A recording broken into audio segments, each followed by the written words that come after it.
karena anugerah-Mu Bapa. Dalam nama Tuhan Yesus Kristus. Haleluya. Amin. Ada sukacita di rumah Tuhan pagi hari ini? Lambaikan tanganmu bagi Tuhan. Kita bangkit berdiri dengan iman. Kita mau bersorak tinggikan nama Tuhan Yesus. Haleluya.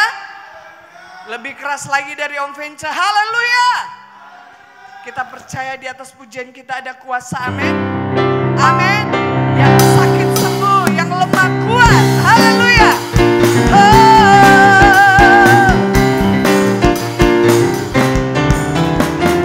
Tuhan Allah kita bertata atas pujian umatnya. Tuhan Allah kita bertata atas pujian umatnya. Yo, bila Allah hadir di tengah kita, kuasanya mengalir dengan dahsyatnya. Sebab ada kuasa dalam pujian, bernyanyilah segenap hati dan jiwa. Sebab ada kuasa dalam pujian yang sanggup membungkam kekuatan lawan. Saudara percaya? Haleluya. Yes. Oh, Tuhan Allah kita bertata atas pujian umatnya lagi. Yeah. Tuhan Allah kita bertata atas pujian umatnya. Bila Allah hadir di tengah kita, kuasanya mengalir dengan dahsyatnya. Yo, sama-sama. Sebab ada kuasa dalam pujian, bernyanyilah segenap hati dan jiwa. Sebab ada kuasa dalam pujian, ku membungkam. Sekali lagi, sebab ada kuasa. Sebab ada kuasa dalam pujian, bernyanyilah segenap hati dan jiwa.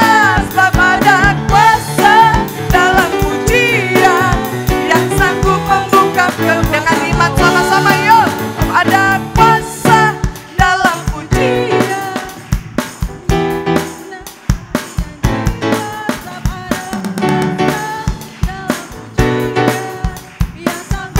Lagi.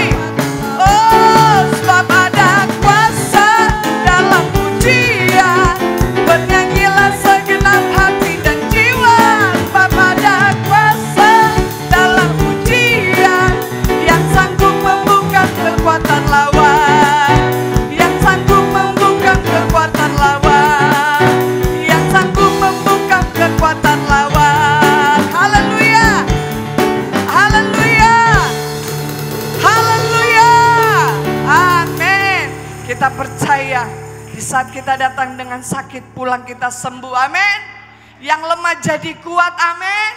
Yang tertutup jalan terbuka jalan. Amin. Katakan dengan iman dari mulutmu, Tuhan kita besar. Tuhan kita besar. Haleluya. Nyatakan Dia maha besar pagi hari ini. Haleluya. Oh, thank you Lord Jesus.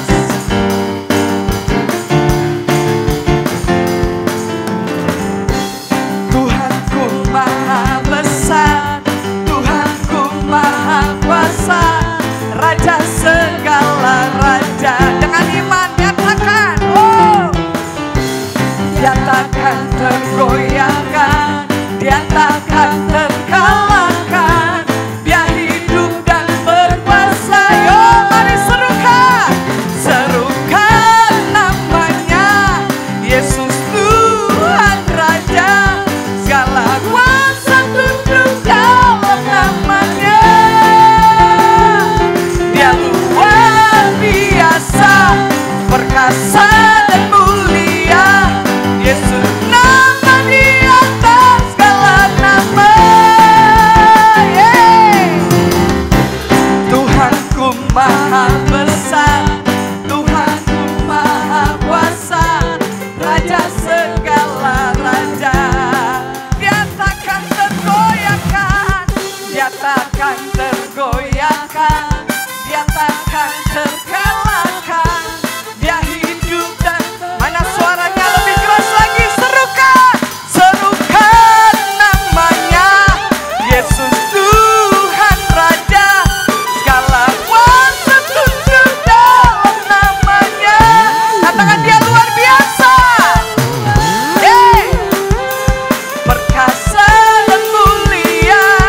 Yesus nama di atas segala nama. Jemaat saja tepuk tangan. Seru. Suaranya sama tepuk tangan yang keras. Katakan dengan iman, dia luar biasa. Dia luar.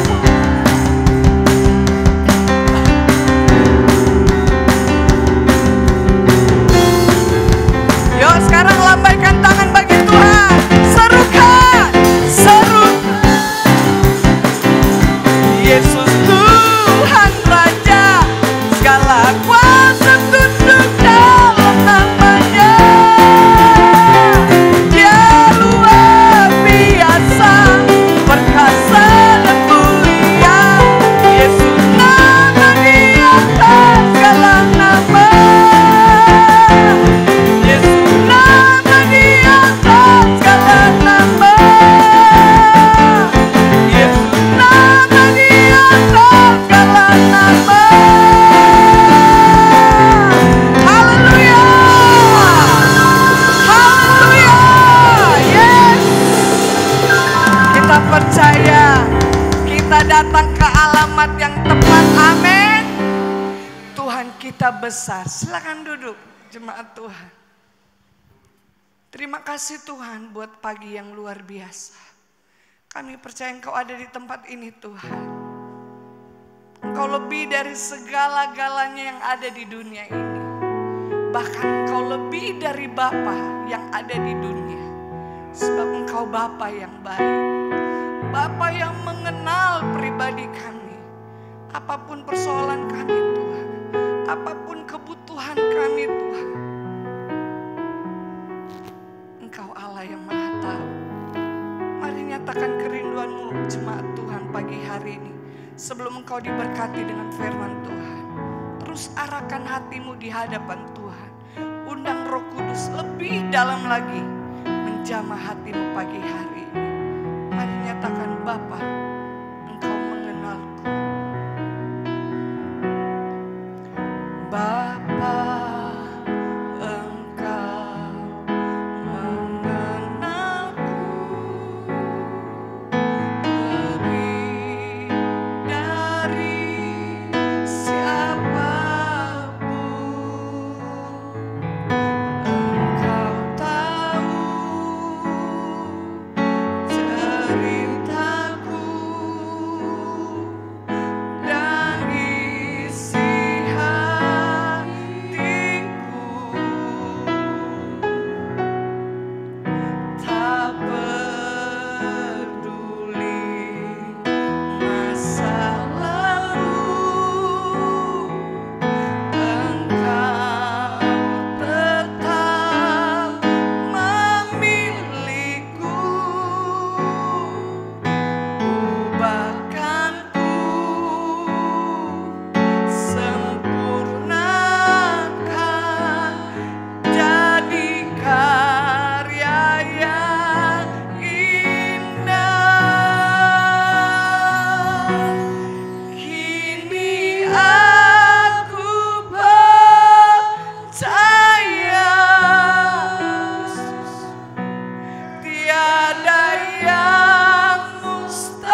surga, alang panggil pada anaknya Tuhan Yesus Kristus. Di pagi hari ini kami kembali naikkan ucapan syukur padamu Yesus. Syukur yang tak putus-putus ya kami panjatkan padamu. Makasih Yesus, pimpinanmu, campur tanganmu, sehingga kami semua boleh ada sampai saat ini berkat kemurahanmu yang begitu besar yang sudah kami rasakan betapa Engkau baik. Yang mana kami sudah memuji-muji Engkau Tuhan, sudah menyenangkan Engkau. Biarlah pujian kami juga boleh naik di hadirat-Mu sebagai dupa yang berbau harum. Terlebih sebentar kami ingin diisi oleh kebenaran firman-Mu. Firman-Mu menjadi kekuatan buat kami. Firman-Mu yang menjadi jawaban buat kami Tuhan. Yang mana biar melalui kebenaran firman-Mu, yang lemah dikuatkan, yang susah dihiburkan, yang hadapi sakit penyakit, melalui kebenaran firman Tuhan kami bisa disembuhkan Tuhan, didapat kekuatan baru yang dari Engkau. Pakai urapi hamba-Mu yang akan memberitakan kebenaran firman-Mu. Urapan-Mu turun atasnya Tuhan.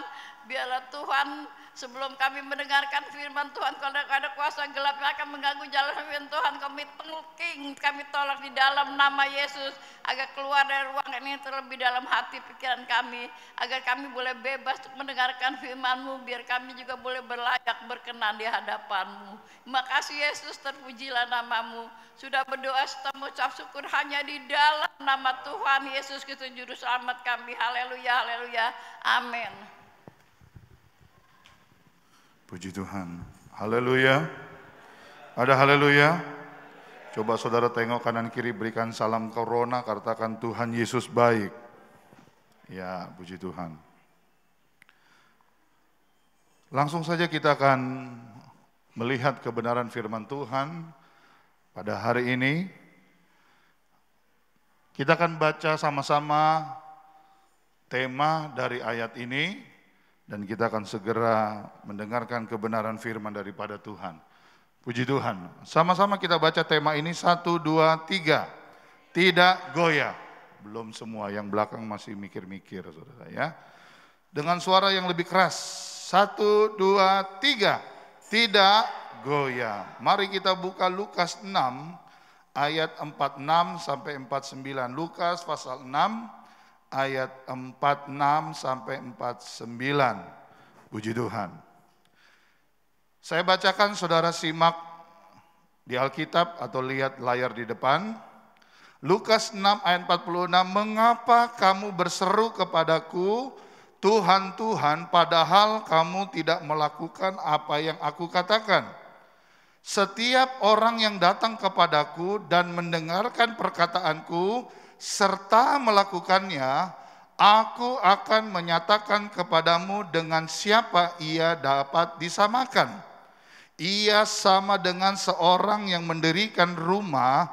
Orang itu menggali dalam-dalam dan meletakkan dasarnya di atas batu.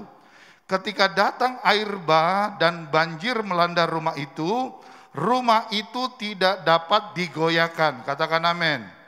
Karena rumah itu kokoh dibangun. Katakan kokoh dibangun.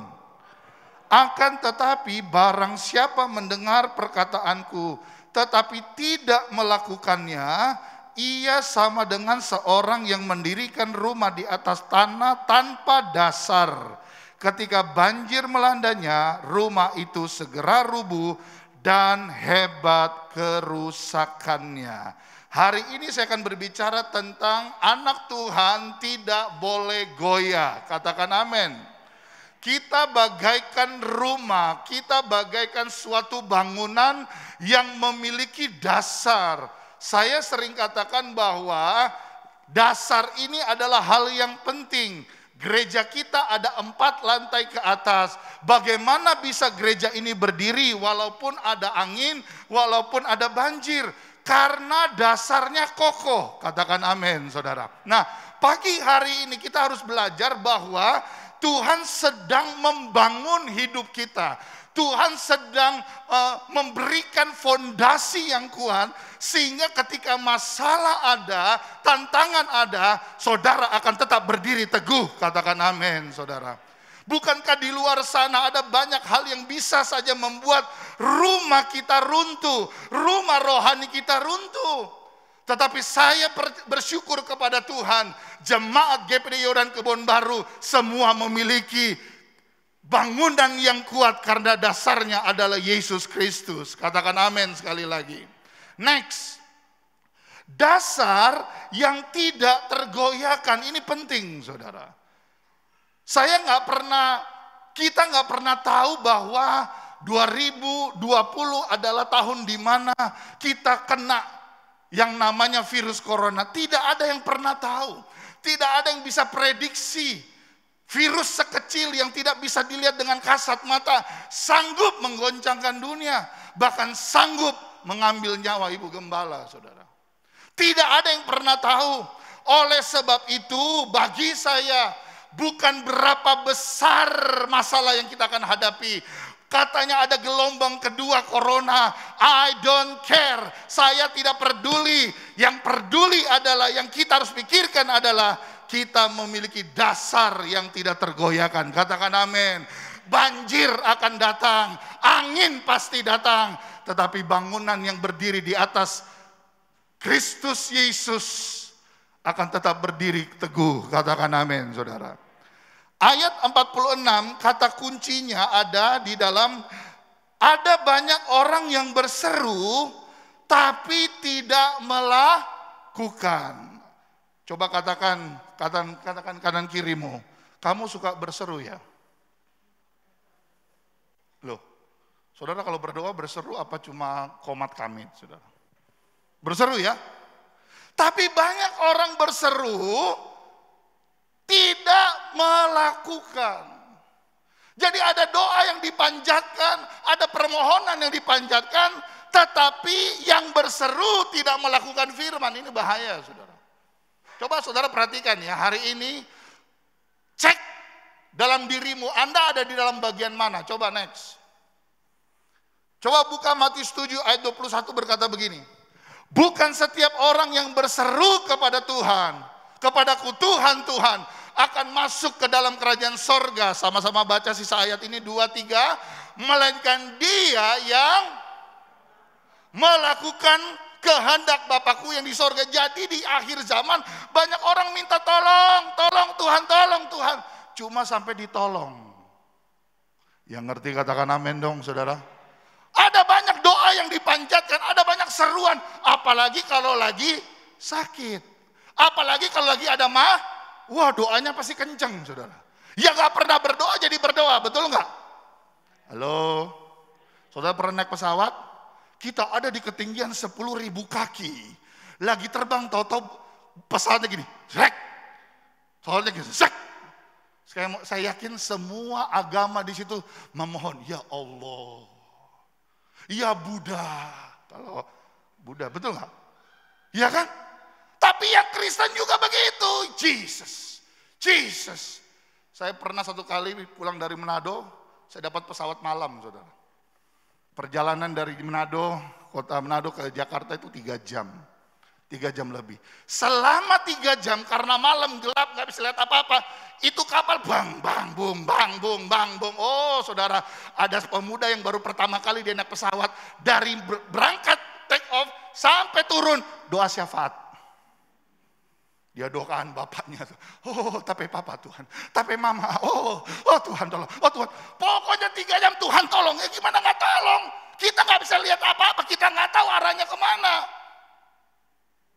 Ya, jangan sampai kita cuma berseru, pintar berseru, tapi tidak pandai melakukan. Alkitab berkata apa sekali lagi?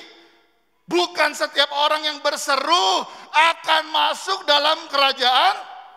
Jadi seruanmu tidak menjamin engkau masuk surga, Pak, Bu. Yang membuat kita masuk surga adalah kita menjadi pelaku firman. Katakan amin, saudara. Next. Ayat kunci berikutnya ada di ayat 49. Ayat yang kita sudah baca.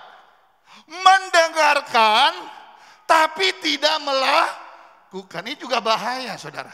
Ada orang berseru tapi tidak melakukan. Tetapi level yang kedua, udah dengar tapi belaga-belaga Coba katakan kamu budak ya.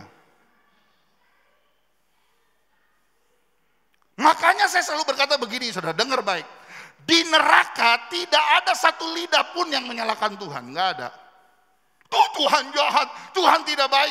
Saudara ingat orang kaya dan Lazarus? Ketika di dunia orang kaya menikmati, Lazarus adalah orang miskin. Dua-duanya mati, saudara. Nah, Lazarus ada duduk di pangkuan Bapak Abraham, yang kaya ada di neraka. Saudara lihat, perhatikan, ada percakapan. Percakapannya apa? Orang kaya berkata, berikan katakanlah 1 tetes air saja. 1 tetes air karena aku tersiksa, aku merasa kepanasan. Bukan cuma itu, dia berkata begini, tolong ada keluarga-keluargaku yang masih hidup di bumi. Tolong utus orang dari sorga untuk sampaikan supaya mereka bertobat, supaya mereka tidak masuk neraka. Tapi Tuhan berkata apa? Ada banyak hamba-hambaku di dunia. Dengan kata lain, semua manusia sudah dikasih warning ya. Saudara sudah dikasih tahu. Jadi tidak ada satupun yang menyalahkan Tuhan. Dan berkata Tuhan jahat. Yang ada adalah apa? Penyesalan.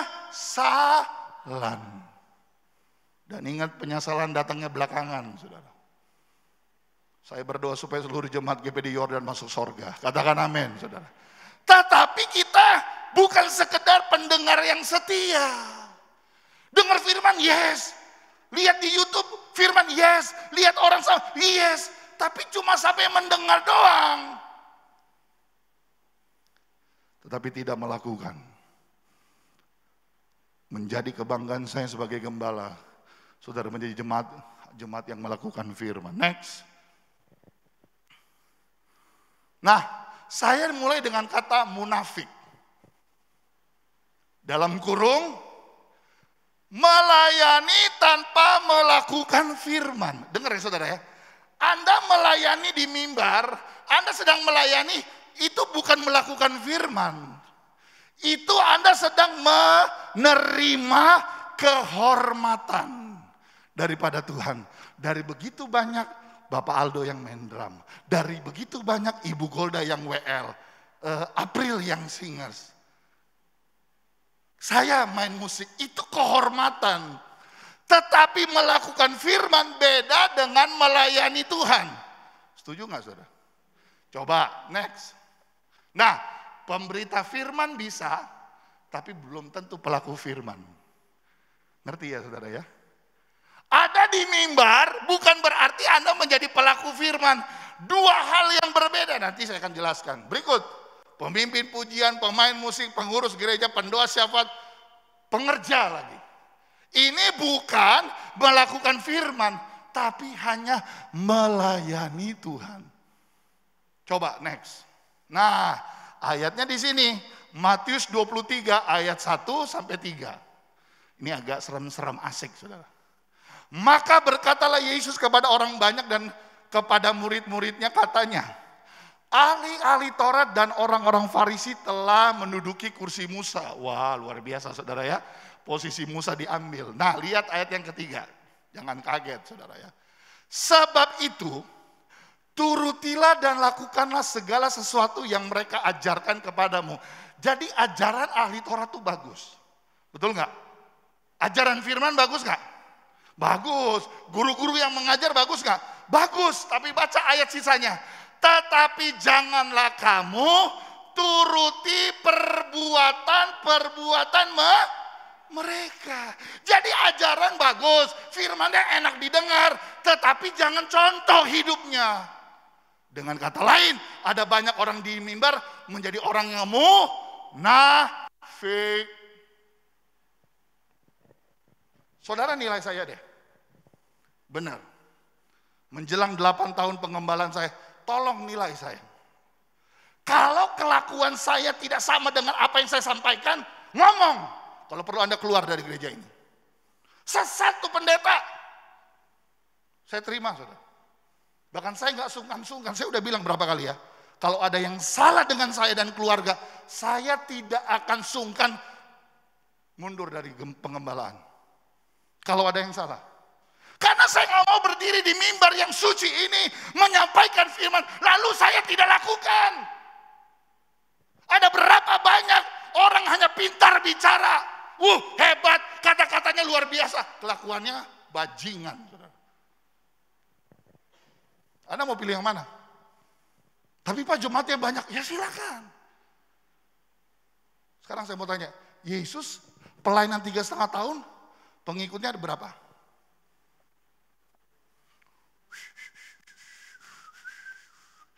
Hah? Berapa? 0. Buktinya apa Pak? Waktu dia disalib sendiri. Kalau dia punya pengikut yang banyak, 5.000 orang katanya laki-laki 5 roti 2 ikan mana?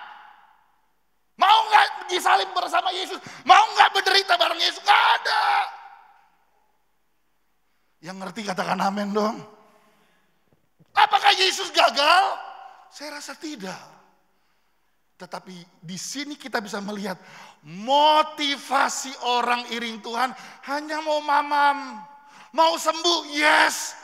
Mau dilepaskan? Yes. Mau pikul salib? Saya berdoa jemaat GBD Yordan Kebon Baru yang saya cintai adalah jemaat yang dewasa. Tetapi janganlah kamu turuti perbuatan-perbuatan mereka. Sama-sama lihat.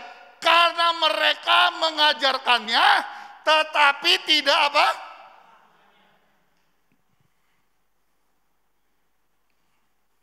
Haleluya.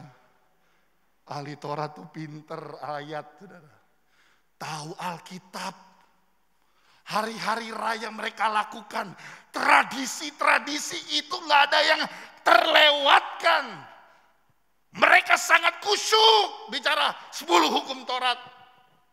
Tapi dilakukan Alkitab yang ngomong, saudara, bukan saya. Berbahagialah mereka yang bukan hanya mengerti firman, tapi juga melakukan firman. Katakan amin, saudara. Next. Nah, Matius 7 ayat 22-23, lihat ya. Ayat yang biasa saya kutip. Pada hari terakhir, perhatikan. Banyak orang akan berseru kepadaku apa? Tuhan, Tuhan, bukankah kami apa? Bernubuat, mengusir setan, dan mengadakan banyak Hebat gak orang-orang ini? Hebat gak? Hebat, ya kan? Satu kali nanti Ibu Eva, Yakub, dia naik ke loteng atas Bu Eva. Dia angkat tangan. Api turun. Api turun loh saudara. Langsung semua orang. Bu, boleh saya sembah Ibu? Silakan. Sembahlah saya. Sembah, mulai. Gitu ya. Enak juga ya Pak Yakub ya. Persembahannya banyak pasti. Turunin api. Ukuran hebat apa itu? Bernubuat, melakukan banyak mujizat. Tetapi lihat ayat 23, perhatikan baik ayat ini. Pada waktu itulah aku akan berterus terang kepada mereka dan berkata, aku tidak pernah mengenal, itu kehapus saudara. Mengenal kamu. Jadi Anda dikenal Tuhan bukan dari berapa hebat engkau bisa melakukan hal-hal spektakuler. Tapi berapa banyak kita menjadi pelaku firman, Pak.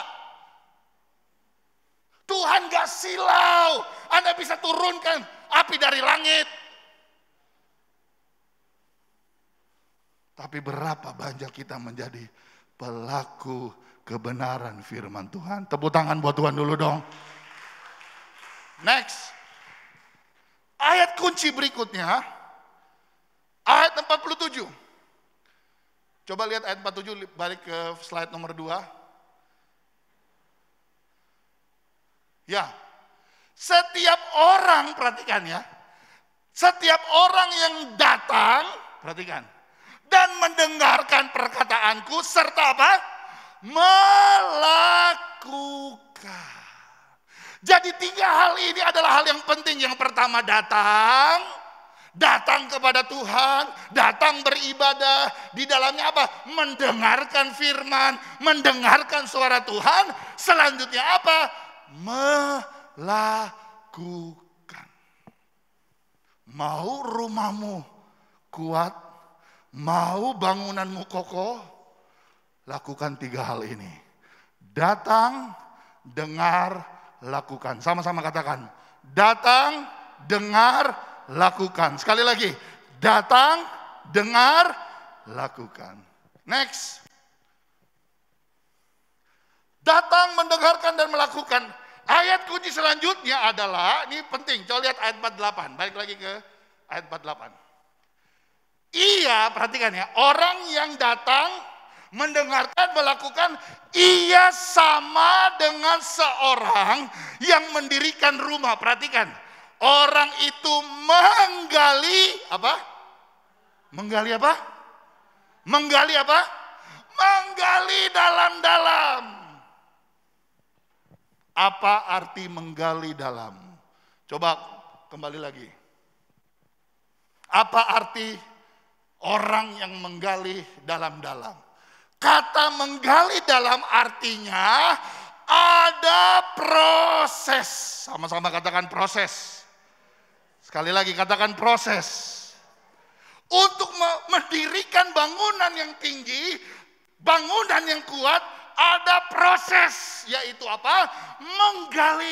Menggali firman, menggali kebenaran. Dan proses itu butuh waktu. Ingat yang saya selalu katakan, orang yang cepat naik akan cepat turun. Karena apa? Fondasinya tidak kuat.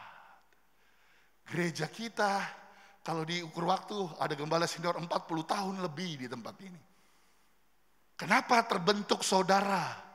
Yang saya nggak suruh, makanan datang terus, saudara. Saya nggak ngerti. Saya sampai berpikir, bukankah saya udah selesai corona? Bukannya kemarin itu bawa makanan karena saya corona? Tapi kan saya udah sembuh, tapi makanan datang terus. Kenapa bisa terjadi demikian? Karena fondasi saudara kuat. Anda tahu apa yang kau lakukan, apa yang ditabur, itu yang akan dituai. Itu bentuk dari kedewasaan. Yang ngerti katakan amin dong. Ini kan membuat yang lain yang gak bawa bisa bawa. Bukan nyinggung tapi nyindir, saudara. Haleluya. Haleluya, saudara punya 2 tempe, 1 Anda makan, 1 ingat Bapak Gembala. Sama Abigail, boleh. Saya terima, semua makanan saya terima. Makanan orang Batak, makanan orang Jawa, Chinese food, Fuyung Hai, Hai. Haleluya. Ada haleluya, saudara. Membangun, menggali dalam-dalam, bicara proses. Bicara juga tentang kerja keras. Gereja kita sedang membangun fondasi. Minggu lalu saya sudah berbicara sama pengurus gereja bahwa kita punya sistem yang baru. Ada banyak kontradiksi, ada orang bertanya kepada saya, cukup kamu? Bagi saya cukup. Karena Tuhan yang mencukupkan hidup saya. Tuhan yang menyediakan segala. Yang penting kita selamatkan gereja ini. Yang penting ada sistem yang baru. Supaya gereja ini diberkati. Saudara rindu gereja ini diberkati? Yang rindu tepuk tangan buat Tuhan Yesus Kristus. Ada kerja keras. Di dalamnya ada juga penyangkalan diri. Saudara kalau nggak suka sangkal diri, Anda bukan pengikut Kristus. Kita harus sangkal diri kita. Katakan amin. Saudara. Next. Matius 14 ayat 15. Ini ayat terakhir. Sebelum kita berdoa. Matius 14 ayat 15. Sama-sama baca lebih baik. 1, 2, 3. Jikalau kamu mengasihi, kamu akan menuruti. Tanda orang cinta Tuhan adalah dia menuruti segala perintahnya. Saya tutup dengan satu statement. Next. Jangan fokus kepada janji Tuhan, tetapi pada perintahnya. Matius 6 ayat 33 berkata apa? Carilah dahulu kerajaan serta maka apa? Akan ditambahkan. Nah fokus kita seringkali janjinya, oh ditambahkan, amin, amin, amin. Kita lupa perintahnya, carilah Saya percaya gereja Geprion Kebon Baru adalah gereja yang suka mencari Tuhan. Ya, saudara yang gak ikut Zoom meeting sepanjang minggu rugi, saudara. Ya, saya sudah bagi linknya, tinggal diklik aja, klik. Saudara bisa bergabung dengan kita. Ya, puji Tuhan, kita sudah lewati puasa 1 minggu. Tepuk tangan buat Tuhan Yesus dulu dong. Haleluya, saya percaya gereja kita akan terjadi kebangunan rohani. Bagaimana caranya saya nggak tahu, tapi Roh Kudus akan bekerja bagi kita semua. Tuhan Yesus memberkati. Kita bangkit berdiri bersama-sama.